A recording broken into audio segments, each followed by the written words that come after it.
What's up everybody, Alvaro here from Alvaro Barrios Digital, and today I want to talk to you about why it's a good idea to have multiple ads inside of your ad set. So this is something I see very often with a lot of people. I'll check their accounts, they'll say, hey, I'm not getting the best results, what can I do in order to improve the results? And honestly, their settings are fine, their targeting is solid, everything that they've done is a very good setup that they've done, but they're still not getting the results. And oftentimes when I finally actually get to the ad level of their campaign, I'll notice that they only have one ad running. So maybe they have like 5 different audiences they're targeting in 5 different ad sets, and in each ad set they only have one ad running. And this is actually a critical mistake, because when you only launch one ad inside of an ad set, you're assuming that is the best variation, bar none, that there is, and you simply cannot do a better job than that. And that simply isn't correct. We get this wrong all the time. I'm actually going to give you a story in just a second of recently getting it wrong with a client, but it's okay because we had multiple ads, and so we were fine ultimately. But the point is that you never want to assume that you've come up with the best ad copy variation, you came up with the best headline, and you have the best creative all in this single ad, right? So you ideally want to have multiple ads with different ad copy, different creative, just so you can give the algorithm more options to work with, and then you let the algorithm find out, okay, what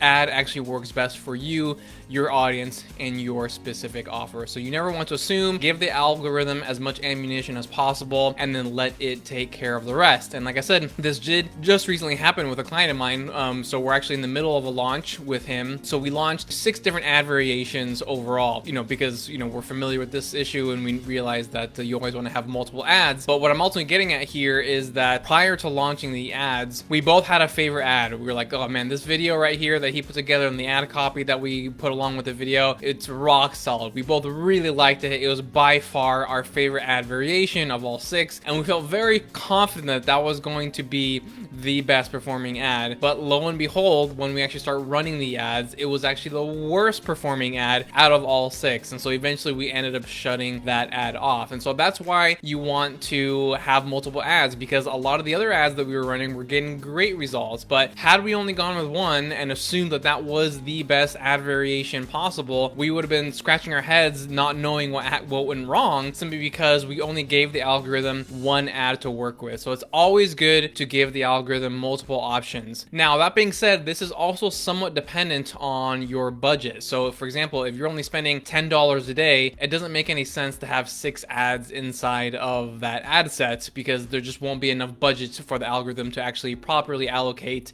and do some testing and all that kind of stuff. So what I like to do as like a rule of thumb, so to speak, is that have an ad in there for every $10 of budget. So if you have a $10 a day ad set, I would actually just recommend doing one ad, right? Even though I just said do multiple, but that is the one exception. But if you're doing $20 a day, go ahead and do 2 ads. If you're doing $30 a day, go ahead and do 3 ads. And then you keep on growing it like that. Now, that's not an infinite rule. At a certain point, I do still cut it off. I don't think I've ever run more than 6 or 7 ads inside of an ad set. And that's even when you're running, $1,000 a day. So there is a cutoff point, but at least in the early periods, for every $10, you can include 1 ad, and that kind of gives it enough budget, so to speak, for the algorithm to test it out and see if it actually does work right there. So even if you have the perfect setup, the perfect everything, if you only have 1 ad inside of your campaign, there's a very good possibility that is why you are not getting the performance you were hoping for.